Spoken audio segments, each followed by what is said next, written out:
So now we need to calculate how many images are forming here.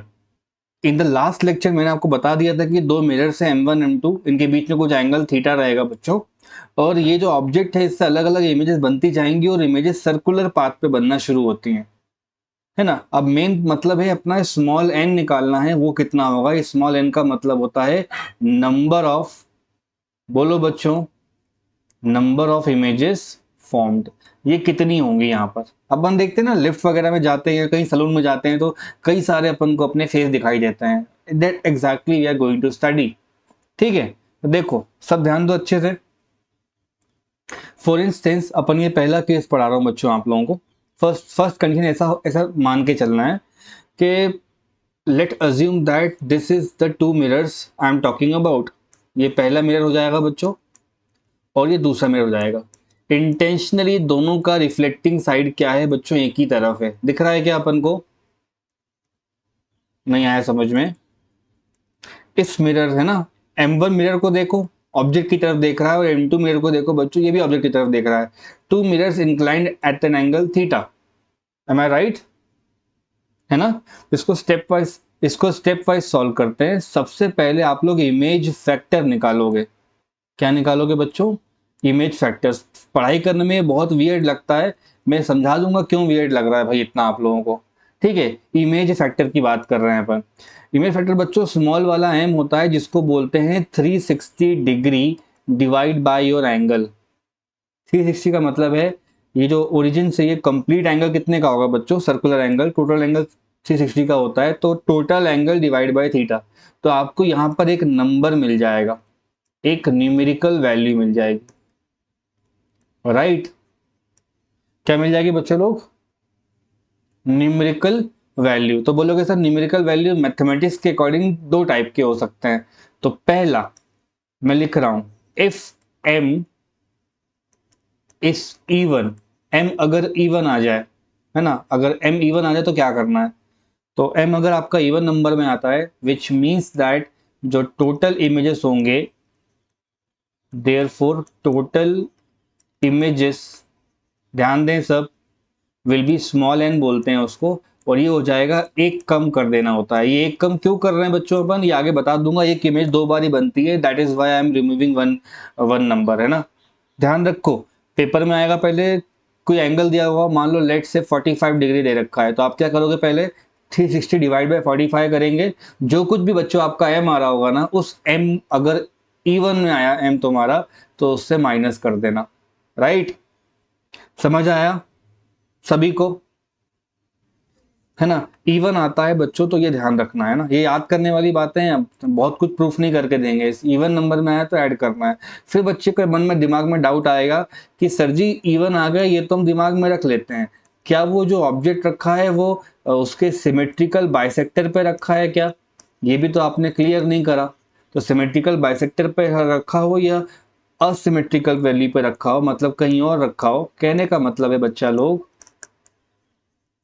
ये object देख रहे हो diagram में, तो ये अगर एंगल बाइसेक्टर पे बिल्कुल सेंटर पे रखा है, यहाँ भी हो सकता है बच्चों स्क्यूड करके, वो ऊपर की तरफ भी हो सकता है, नीचे की तरफ भी हो सकता है, इन तीनों में से कहीं पर भी होगा। और अगर m आपका क्या आ गया, गलती से इवन आ गया, तो दोनों के दोनों केस को इग्नोर कर देना और बोलना सर जी छोटा वाला n का मतलब यहाँ पर भी m-1 होगा और यहाँ पर भी m-1 होगा, विच मीन्स दैट ये बॉक्स आपका इनवैलिड हो जाता है अगर आपका आंसर इवन में आ रहा है। तो क्या आ रहा है बच्चों, आंसर इवन में आ रहा है। Doubt? So now let's take up one more part. वो ये कहता है बच्चे लोग, सेकंड कंडीशन समझाने जा रहा हूं मैं आप लोगों को। ऐसा भी पॉसिबल बनता है बच्चे लोग कि ये दो मिरर रखोगे आप लोग अपने पास, है ना, ये ऑब्जेक्ट को रख लोगे, ठीक, ये हमारा क्या हो जाएगा, ध्यान दें सब लोग, this will be your object, और पहले मिरर का नाम M1 कर दिया, दूसरे मिरर का नाम क्या कर दिया, M2, और एंगल इनके बीच में थीटा आ गया। अब बच्चों गलती से जो एंगल वहां पे अपन को देगा ना, उस एंगल से सबसे पहला स्टेप मैंने क्या पढ़ाया था आप लोगों को, बोलो कोई बच्चा? हम लोग सबसे पहले इमेज का फैक्टर निकालते हैं। इमेज फैक्टर को अपन लोग स्मॉल वाले m से बताते हैं। m का फॉर्मूला कोई बताएगा मुझे? 360 डिवाइड बाय थीटा होता है बच्चों। अगर ये आपका ऑड आ गया, क्या आ गया बोलो, अगर ये ऑड आ गया, if m is odd number, तो फिर उसको बोलना 2 बार पढ़ना है सर जी। एक बार क्या वो बाइसेक्टर पे रखा है या बाइसेक्टर पे नहीं रखा है, नॉट एट बाइसेक्टर। ठीक, ठीक है। 12th क्लास, अगर बाइसेक्टर पे रखा है बच्चों तो बोलना सर फिर से उसमें m-1 कर दो, और अगर बाइसेक्टर पे नहीं रखा है, नहीं मतलब ना, नो, तो बच्चों -1 मत करना। ये हिंट याद रखते हैं। बाकी सारे केस में -1 होगा। देखो यहाँ -1 हो रहा है, पीछे पेज पे जाऊंगा तो दोनों में क्या हो रहा है, -1 हो रहा है। गलती कहाँ होती है बच्चों से, जब वो ऑड आ रहा हो और बाइसेक्टर पे रखा हो, तो यही आंसर होगा। समझ आया कि सबको बच्चों? तो इसको एक अपन एक टेबलेट फॉर्म में समझ लेते हैं। Okay, okay students, so look at this page. कहता है अगर दो प्लेन मिरर है ना, if two plane mirror are inclined at angle theta, everybody pay attention. दो अगर मिरर है और एंगल थीटा पे रखे हुए हैं, तो नंबर ऑफ इमेज कैसे पता की जाती है? तो बच्चों देखो, सबसे पहला ऑप्शन पढ़ो, ए लिखा हुआ है, क्या बोलता है, अगर 360 बाई थीटा करने पर m आया और m इवन आ गया, तो बिना कुछ बोले क्या करना होगा boys and girls? Number of image -1। ठीक है। अगर बच्चों आपने उसको सॉल्व करा 360 बाई थीटा को और m उसका ऑड आ गया, तो बोलना सर दो दो केस होंगे। एक केस होगा बाइसेक्टर पे नहीं वाला, एक केस होगा बाइसेक्टर पे वाला। नहीं वाले में आप माइनस नहीं करेंगे, और बाइसेक्टर पे आ गया तो वापस से माइनस कर देंगे। फिर एक मैथ्स का बच्चा बोलेगा सर जी ऑड इवन के अलावा फ्रैक्शन भी तो आ सकता है, तो उसके लिए लास्ट पॉइंट लिखा हुआ है, क्योंकि हमेशा थोड़ी ना ऐसा हुआ कि 360 में डिवाइड करूंगा तो वो एक मुझे या तो इवन नंबर देगा या तो ऑड नंबर देगा, हो सकता है डेसिमल में वैल्यू दे जाए अपन को। तो उसके लिए लास्ट पॉइंट है, अगर 360 बाई थीटा बच्चे लोग आपका m फ्रैक्शन में आता है, विच मीन्स दैट वो असिमेट्रिकली रखा है और बहुत गड़बड़ कर रहा है, तो उसका मतलब है जो भी इंटीजर वैल्यू आ रही होगी उसके पास वाले पे रखना है। मान लो आंसर 5.3 आया, तो आंसर कितना हो जाएगा बोलो? 5। ठीक है। अगर मान लो आपका m 360 बाय थीटा करने के बाद कितना आ रहा है, लेट्स से 4.2 करके आ रहा है, तो कितना आंसर हो जाएगा बच्चे लोग? सोच के बोलो, कितना हो जाएगा? 4 इमेज मिल रहे होंगे अपन को, right? Let's do one question and then give me the answers. Okay, कोई प्रॉब्लम बच्चे यहां तक? हेलो। ओके, सो एक प्लेन लैंग्वेज में बात करते हैं, कुछ क्वेश्चंस के बारे में पूछता हूँ, फिर आप मुझे आंसर करके बताना कि क्या चल रहा है, राइट बच्चों? तो मान लो ये फटाफट देखो क्वेश्चंस। अगर मान लेते हैं फर्स्ट केस में जो एंगल इनके बीच में बच्चे लोग वो 60 डिग्री का है। सेकंड केस में जो एंगल दो मिरर्स के बीच में है वह है 45 डिग्री का, और जो थर्ड केस है बच्चे लोग, वहां पर जो एंगल है वो दे रखा है इनने 72 डिग्री का। तो सबसे पहले तो आप डायग्राम बना लो फटाफट, देखते देखते ही क्या हो जाएगा बोलो बच्चा लोग, कोई भी आप में से। ये एंगल कितना दिखेगा यहाँ पे? 60 डिग्री। ऑब्जेक्ट यहाँ कहीं रखा हुआ है और ये रहा आप लोगों का मिरर। कैसे सॉल्व करोगे? इन तीनों क्वेश्चन में क्या फाइंड करके देना है, यहाँ राइट में लिख देता हूं, find number of images formed. Akash अब डाउट देख लो अपने अपने। फर्स्ट केस में बच्चों 60 डिग्री दे रखा है, सबसे पहले आप छोटा वाला m निकाल लेना, उसका मतलब होता है 360 डिवाइड बाय थीटा। कितना होना चाहिए? कितना आया? 6। नर्सरी KG1 से मालूम है अपन को 6 किस में आएगा? इवन में। तो छोटा वाला n कितना हो जाएगा बोलो? कितने इमेज मिलने चाहिए सर को? 5। सेकेंड केस में बोलो, अगर ये दो मिरर रखे हुए हैं, इनके बीच में एंगल कितने की आ रही है बच्चों?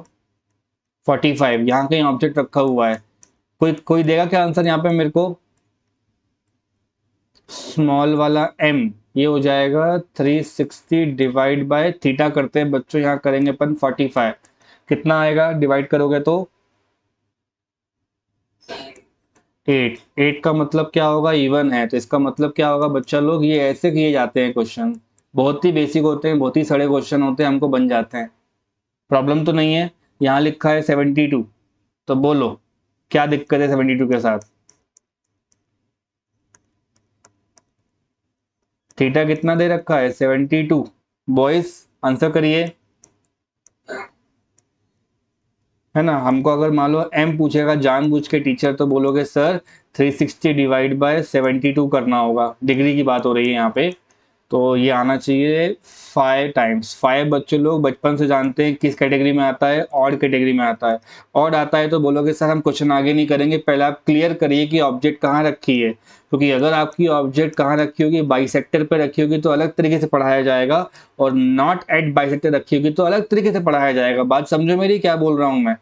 वो ऑब्जेक्ट 1 है और ऑब्जेक्ट 2 रखा हुआ है, कोई प्रॉब्लम बच्चों?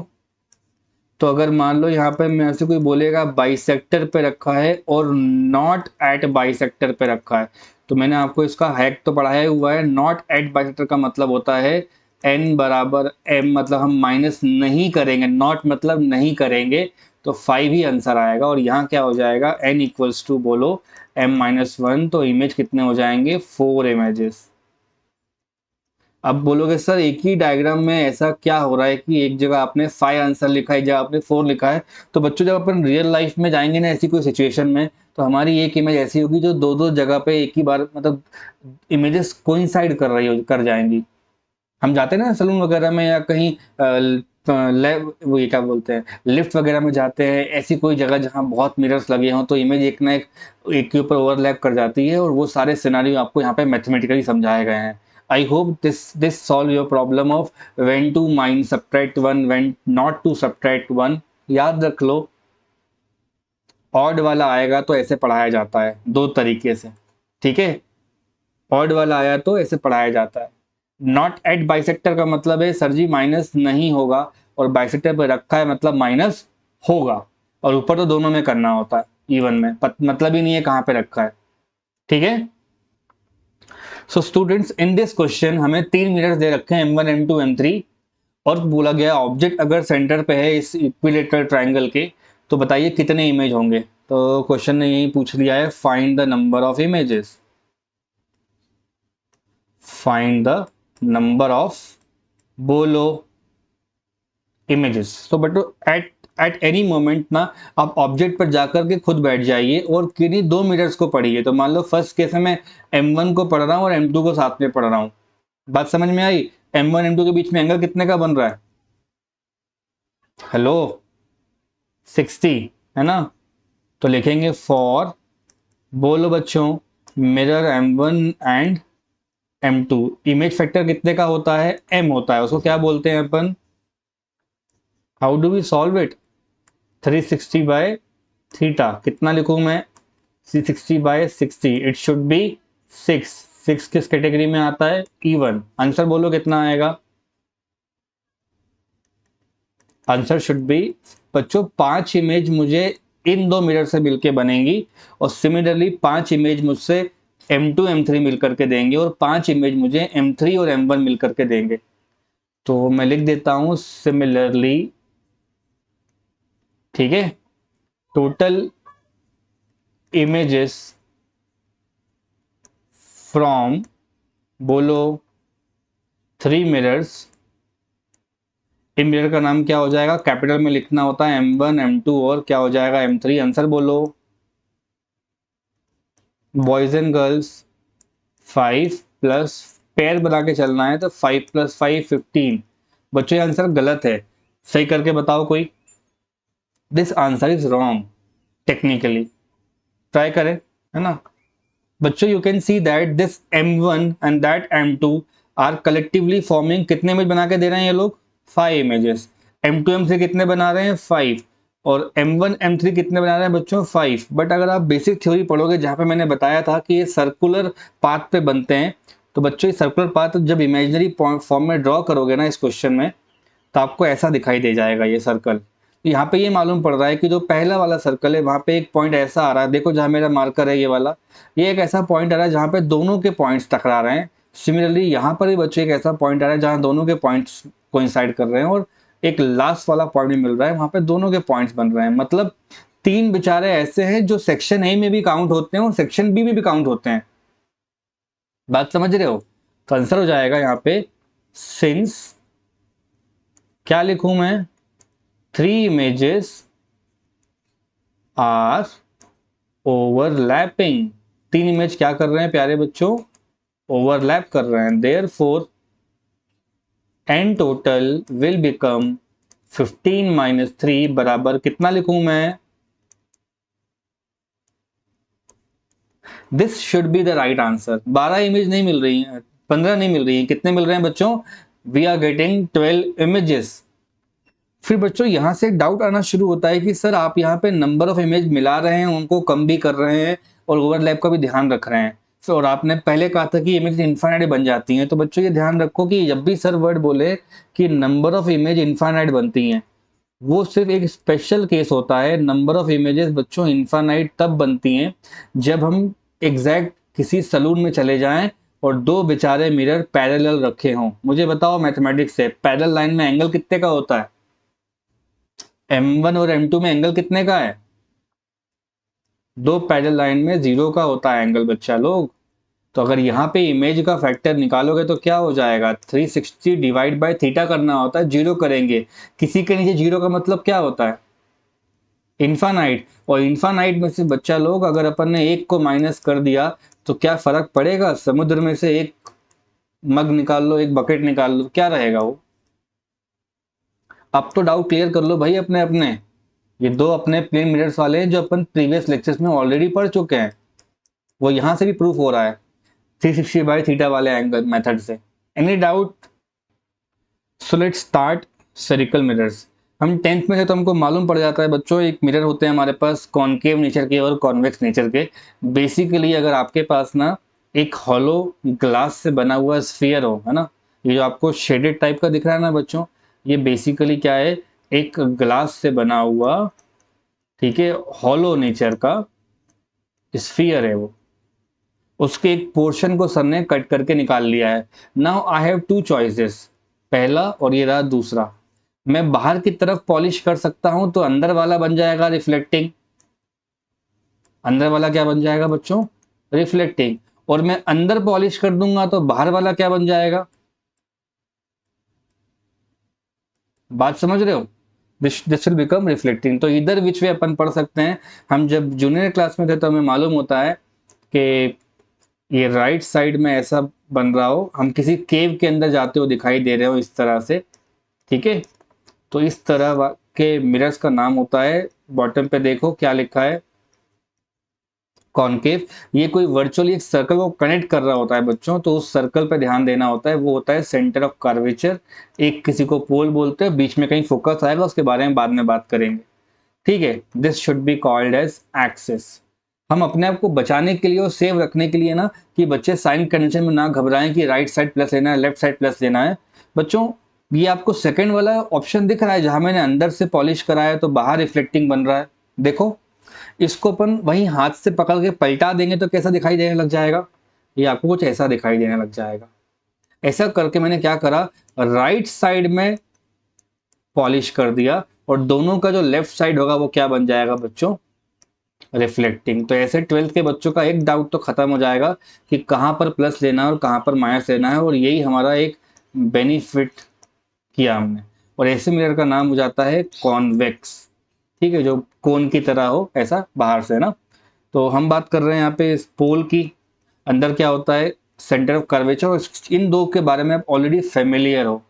सो if somebody wants to define मतलब मिरर क्या होते हैं, तो मिरर्स का मतलब होता है spherical mirrors are the portion of the, किसके पोर्शन है ये लोग, हॉलो स्फीयर्स के, which are either polished on the outer side और द इनर साइड। समझ गए, हेलो बच्चों, समझ गए क्या लिख बोल रहा हूं मैं। Spherical mirrors are portion of hollow spheres, ठीक, which are polished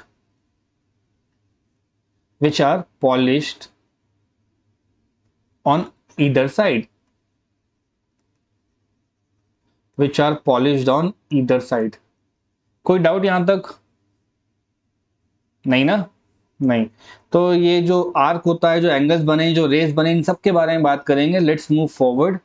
बच्चों हमारे बोर्ड के सिलेबस में ठीक है, सीबीएसई के सिलेबस में, मतलब सीबीएसई 2 पेपर कराती है, एक नीट का कराएगी और एक जेईई मेन का कराएगी, और ऑब्वियसली सीबीएसई वाले आपके बोर्ड का पेपर तो कराएंगे ही कराएंगे। तो यहाँ तक के सिलेबस में ना सिर्फ और सिर्फ पैरेक्शियल रेस पूछे जाते हैं, पैरा एक्शियल है ना, पैरेक्शियल बोलते हैं।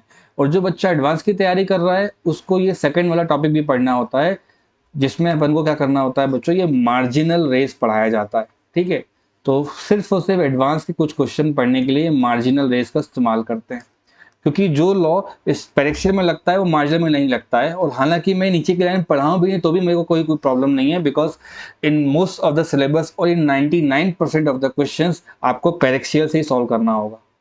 बताता हूँ क्या मतलब होता है पेरेक्शियल का। पेरेक्शियल का मतलब होता है बच्चों, ये वो रेज होती है जो बहुत नजदीक से चल रही होती हैं आपकी एक्सिस से, and they make very very small angles with the axis. They make very very small angle with the axis such that आप अपने बचपन की पढ़ी सारी की सारी ज्योमेट्री यहां लगा सकते हो। क्या लिखा देखो, those rays which make very small angle with the normal at the point of incidence, वो नॉर्मल के साथ हद से ज्यादा छोटे एंगल बनाती हैं। ठीक है, तो नॉर्मल कैसे बनता है पहले ये भी पता चलना चाहिए अपन को। तो उसके लिए बच्चों अपन को क्या करना रहेगा, थोड़ा सा ध्यान लगाओ। सर ने आपको प्लेन मिरर तो पढ़ाया ही होगा ना, तो बोलोगे जी सर पढ़ाया था। यहाँ पे कैसे बनाते हो नॉर्मल, एनीबडी, इससे परपेंडिकुलर, राइट, आया ना तो बोलो हाँ। लेकिन जब भी कभी मिरर बनाया जाता है ना बच्चों, तो मिरर में नॉर्मल वो बनती है कि जब आपके पास मान लो एक कॉनकेव मिरर बना दिया मैंने, उस मिरर में जिस पॉइंट पे लाइट आपका जाके हिट करता है उसको और सेंटर वाले को लाइन से ज्वाइन करते हो, that will called as normal. Look at the first diagram. यहाँ पर क्या आ रहा है, इंसिडेंट रेज आ रहा है। कहां पर हिट करता है बच्चों, सेंटर पे हिट करता है, ये हमारे मिरर पे हिट करता है। कौन सा मिरर है ये, तो एक आवाज में बोलेंगे सारी की सारी क्लास, सर कॉनकेव मिरर है, क्योंकि आउटर में पॉलिश है और इनर में रिफ्लेक्टिंग है। कोई दिक्कत, अरे हाँ ना तो बोलो, बढ़िया। तो पैरेक्शियल का मतलब होता है बच्चों, जिस पॉइंट पे इंसिडेंट करता है ना वहां से अपन सेंटर से एक लाइन जॉइन करेंगे और ये एंगल थीटा जो दिख रहा है ये छोटा एंगल होगा। सेकेंड केस में अगर उसको पोल पे ही गिरा देंगे अपन, तो पोल से जो नॉर्मल बनेगी वो एक्सिस तक ही जाएगी, यहाँ कहीं सेंटर कर्वेचर आएगा। किसी और एंगल पे चेक करोगे, देखो यहाँ से बन रही है तो रे कैसी बन जाएगी, दिख रहा है ये एंगल, कोई भी रे जा रही है एंगल बनाते हुए तो ये एंगल थीटा बन रहा है, राइट। तो तीनों के तीनों केस में थीटा क्या बन रहा है, बहुत स्मॉल बन रहा है। जब थीटा स्मॉल होता है तो केवल 3 बातें होती हैं, वो याद करके जानी है 12th के बच्चों को। ट्रिग्नोमेट्री का अप्रोक्सीमेशन है, when my angle is very very small then, बच्चे लोग जो साइन थीटा का क्वेश्चन होगा उसको आप थीटा मान के करोगे, पहली चीज। जो कॉस थीटा का होगा उसको आप 1 मान के चलोगे, और जो टेन थीटा होगा उसको आप थीटा लेकर चलोगे। यूजुअली आपका ये 10 वाला इस्तेमाल होगा, साइन कॉस वाला कम ही इस्तेमाल करूंगा मैं, रिफ्लेक्शन में आ जाएगा साइन वाला टर्म। फिर से बोलता हूँ, पैरेक्शियल के लिए क्या होता है, एक ही बात याद रखनी है, साइन थीटा बराबर थीटा, कॉस थीटा बराबर 1, टेन थीटा बराबर थीटा। व्हाट आर पैरेक्शियल रेज, ये वो रेज होती हैं जो बहुत नजदीक से चल रही होती हैं और बहुत छोटे एंगल बनाती हैं। मार्जिनल का मतलब होता है बच्चों, ये बड़े बड़े एंगल बनाती हैं, जहाँ पे एंगल्स आपके बहुत बड़े बन जाएं। इसका मतलब होता है यहाँ का इन्होंने सचमुच का ऑब्जेक्ट डाल दिया होगा, और उस ऑब्जेक्ट का जो डायमेंशन है बच्चों, हाइट ऑफ ऑब्जेक्ट, वो मिरर के जो कार्वेचर है या मिरर का जो अपर्चर है उससे बहुत, उसके कंपेरेबल हो। जैसे मान लो आप लोग जब मिरर के सामने जाके स्टैंड करते हो तो जो रेज आपसे निकलती हैं वो बच्चे लोग मार्जिनल होती हैं। क्योंकि ऐसा थोड़ी ना होता है कि हमारे घर में बिल्डिंग के बराबर का मिरर है और हम उसमें इतने से दिखाई दे रहे हैं, ऐसा नहीं करते ना अपन लोग। हम मिरर के अच्छे खासे दिखाई देते मिरर के अंदर अपन लोग।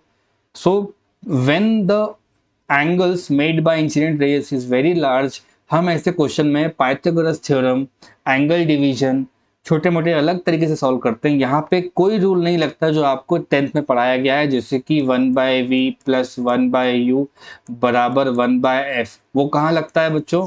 This rule is only and only applicable for the first part of this page. किसके लिए एप्लीकेबल होगा, पेरेक्शियल के लिए। 99% टाइम्स मैं क्या पढ़ा रहा हूँ आप लोगों को, पेरेक्शियल। जब ऐसे क्वेश्चन मिल जाए जहां दिख रहा हो आपको कि फोकल लेंथ मान लो 10 सेंटीमीटर है और बच्चे की जो हाइट है वो 8 सेंटीमीटर है, तब समझ जाना कि कुछ तो गड़बड़ है यहाँ पे, और दया पता करो क्या गड़बड़ है है ना, सीआईडी वालों की तरह। ऐसी क्वेश्चन में अपन को मार्जिन लगाना होगा, रेयरली कोई क्वेश्चन आएगा, अपन उसको करेंगे, मैं पहले ही बता दूंगा आप लोगों को मार्जिनल वाला है। इस पेज पर डाउट देख लीजिए। So student, in the topic of sine conventions आपको इतना बस ध्यान रखना है कि आपका ऑब्जेक्ट कहाँ पर बैठा है। सो look at the first part, ये बच्चों कॉनकेव मिरर है। कोई बच्चा भी कह सकता है कि सर जी जो पहला वाला आप पढ़ा रहे हैं उसका नाम कॉनकेव मिरर है। कॉनकेव मिरर में क्या होता है, फॉर एग्जाम्पल मेरे पास ये ऑब्जेक्ट रखा हुआ है, ये बच्चों मेरा ऑब्जेक्ट है, दिख रहा है ये डोरेमोन की तरह, है ना। अगर ये ऑब्जेक्ट है तो इस ऑब्जेक्ट से बच्चों राइट हैंड साइड पे आपका इंसिडेंट रे आ रहा होगा। सो इंसिडेंट रे का डायरेक्शन पहले जज करना होता है। इस पे बैठ के कहा जाता है कि जो जो लोग इंसिडेंट रे के डायरेक्शन में काउंट होंगे वो प्लस काउंट होंगे। तो देखो इंसिडेंट रे राइट साइड जा रही है, which means that everything in the direction right side will be taken as positive, और रिवर्स में काउंट कैसा होगा, नेगेटिव। हल्ला नहीं करना कि सर हमेशा राइट वाला प्लस में होता है क्या, नो। इंसिडेंट रे जिस साइड आती है उस साइड मेजरमेंट लेंगे तो प्लस, इंसिडेंट रे के अपोज मेजरमेंट लेंगे तो minus. Height above the axis is taken as positive and height below the axis taken as negative. ये सारी बातें अपन नीचे मेंशन कर रखी हैं, ठीक है। सब बच्चे लोगों को ये वाला याद होता है, ये 10th क्लास का ग्राफ मैं समझता हूँ आपको भी याद होगा। ओरिजिन के राइट साइड में प्लस है, पीछे क्या लिखा है बच्चों, माइनस, ऊपर क्या जा रहा है प्लस, नीचे क्या जा रहा है माइनस। ये ऐसा तभी होगा जब राइट साइड में बच्चों आपका इंसिडेंट लाइट आएगा। अगर गलती से ये राइट साइड की जगह लाइट उल्टा आने लग जाए, ऐसा होगा बहुत सारे क्वेश्चंस में आपके साथ, तब ना बच्चों ये पूरा पलट जाएगा, प्लस वाला इधर आने लग जाएगा, माइनस वाला पीछे हो जाएगा। Just make sure to just understand the fundamental point that if the incident ray is going this way, then only the diagram is okay. Right side में कौन बना हुआ है बच्चों, तो बोलोगे सर ये कॉन्वेक्स की तरह दिखता है। तो कॉन्वेक्स में रेस कैसे आ रहे हैं, दिख रहा है आपको। और बच्चों सारे के सारे मेजरमेंट ना अपन को पोल से करने होते हैं, just like basic mathematics students. हम कहाँ से करेंगे बच्चों, पोल से। तो पोल को 10th क्लास के बच्चे एज अ ओरिजिन काउंट करेंगे, मतलब सारी जो पढ़ाई होगी वो पोल से होगी, ना फोकस से ना सी से। छोटा मोटा 10th में पढ़ाया जाता है, मैं बहुत टाइम नहीं उस पर खराब करूंगा। इंसिडेंट लाइट को देख के राइट साइड जाएंगे तो पॉजिटिव है, दिख रहा होगा आप लोगों को, पीछे आएंगे तो नेगेटिव होगा, ऊपर गए तो प्लस, नीचे गए तो माइनस। 4-5 पॉइंट्स बनाए हुए हैं वो आप याद कर लेंगे। और सबसे कीमती बात लिखी हुई है, pole is taken as the origin, और वही बात मैंने ऊपर नोट डाउन भी करवा दी थी। Is this okay? सो बच्चों अपन को रेडियस ऑफ कर्वेचर में और फोकल लेंथ में क्या करना है, रिलेशन पता करना है। इसको अपन कैपिटल आर से देखते हैं और इसको स्मॉल वाले एफ से देखा जाता है। हम अभी हाल फिलहाल के लिए बच्चों एक कॉनकेव मिरर बनाते हैं, तो मिरर आप सबकी नज़र में ऐसे ही बनता है, कॉनकेव है ना, ये देखो अच्छे से, हाँ ना बोलो भाई, कॉनकेव है। कॉनकेव मिरर में बच्चों पोल बनता है, तो ये बन जाएगा तुम्हारा पोल। ये सर्कल जहाँ कंप्लीट होगा उसे क्या बोलते हैं, सेंटर ऑफ कर्वेचर। हम बात कर रहे हैं पेरेक्शियल रेस की, तो इन दोनों के एग्जैक्ट बीच में आप क्या लगाओगे, फोकस। तो बड़े बड़ा सी कैपिटल्स में लिखेंगे तो वो एक्सिस के पॉइंट होते हैं। और पोल पर बैठ के अगर आप डिस्टेंस काउंट करोगे तो छोटा वाला एफ करोगे, और ये हो जाएगा बच्चों कैपिटल में R. You just need to prove it from your 10th class that r equals to twice of f, or you can prove f equals to r by 2। ध्यान रखना, बड़े वाले f का नाम होता है फोकस और छोटे वाले f का नाम होता है फोकस वाला length, means focal length. Is this clear, है ना। तो तो हम क्या बोलेंगे, एक पैरेलल रे आती है, तो क्लास में बैठा हर बच्चा जानता है कि जिंदगी में कभी पैरेलल रे अगर अपन देखेंगे तो क्या होता है उसके साथ। तो बोलोगे सर हर पैरेलल रे कहाँ से निकल के जाती है, after reflection it passes through, किसी को याद है 10th class, passes through focus. ठीक है, मुझे मालूम है कहाँ तक का आपके सिलेबस में था और कहाँ तक के आगे मुझे एनलाइटन करके आगे पढ़ाना है आपको। तो इतना एम्बेरेस नहीं फील होना कि ये नहीं आता वो नहीं आता, सब बनेगा अपन को। इंसिडेंट रे अगर पैरेलल आती है तो दुनिया जानती है कि फोकस से निकल जाएगी, कोई परेशानी वाली बात। जब हम लोग बच्चों प्लेन मिरर पढ़ रहे होते हैं तो बड़ा ही आसान हो जाता है हमारे लिए नॉर्मल निकालना। लेकिन जब अपन लोग स्फेरिकल मिरर पढ़ रहे होते हैं तो थोड़ा टाइम लगता है प्रैक्टिस में आने के लिए, कि जिस पॉइंट पे हमारा इंसिडेंट होता है, पॉइंट ऑफ इंसिडेंस, उस पॉइंट को ना सेंटर से मैच कराना होता है। इस तरह से दिख रहा है क्या? तब बच्चों आप बोलोगे सर जी ये दोनों एंगल क्या होंगे, बराबर होंगे। यहाँ पे लिखते हैं थीटा और यहाँ पे लिखते हैं थीटा, और 10th क्लास के मैथ्स के सर को याद करते हैं जो ये कहते हैं कि दो पैरेलल रेज में अगर लाइन ऐसे जाती है तो ये दोनों एंगल कौन से कहलाते हैं?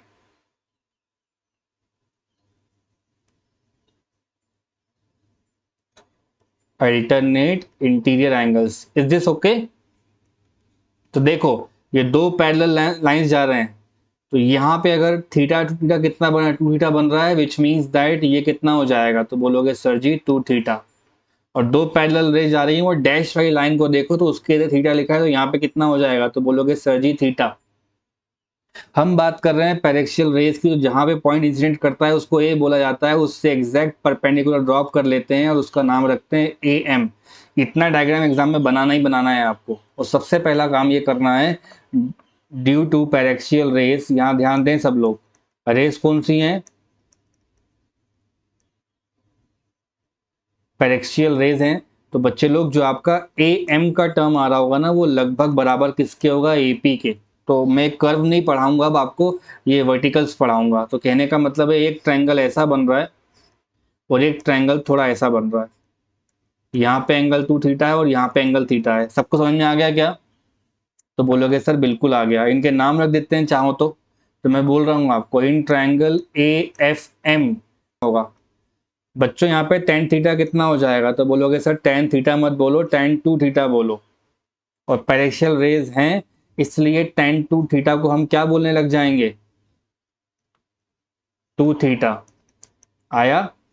टेन थीटा का मतलब होता है परपेंडिकुलर डिवाइड बाय बेस।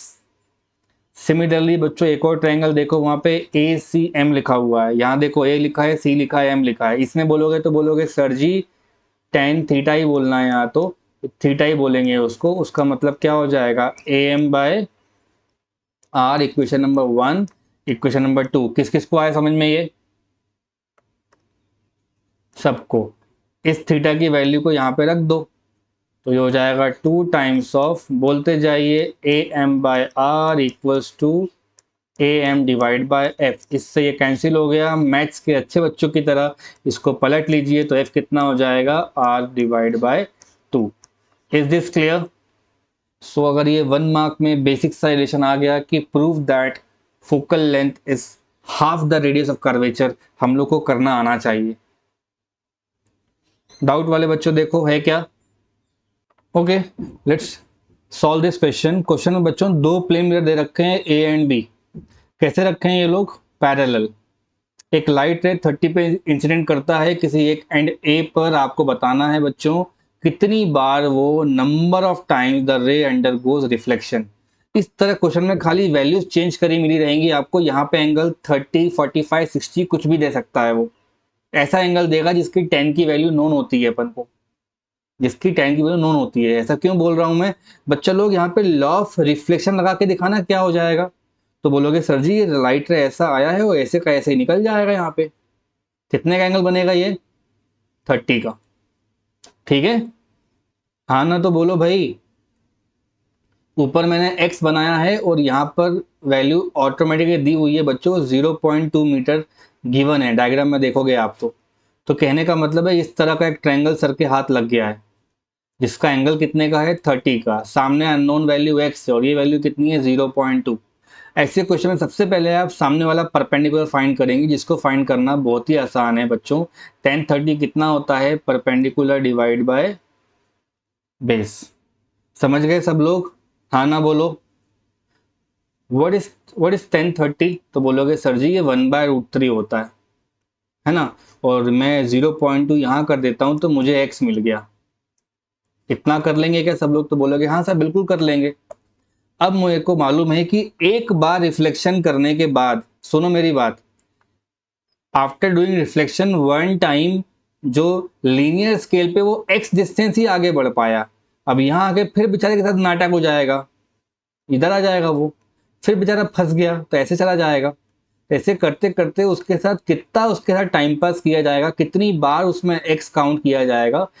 तो आपको बस इतना बोलना है सर जी 2√3 मीटर का मिरर है, उस पर बॉल को टप्पा खिलाना है, टप टप करके ऐसे करके। तो क्या करेंगे बच्चों अपन लोग? सिंपल है, डिवाइड कर देंगे। आया? टोटल लेंथ कितनी है? 2√3, उसको x टाइम में कवर करना है, बाउंसर नो।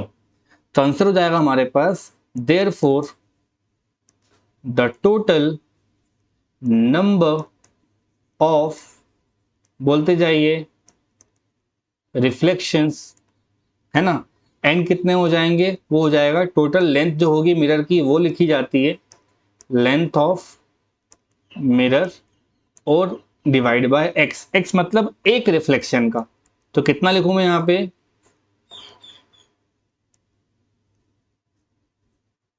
कोई परेशानी, ये √3 ऊपर जाएगा बच्चों और डेसिमल ऊपर 10 बना देगा। कितना आया आंसर, अरे भाई कितना आया आंसर,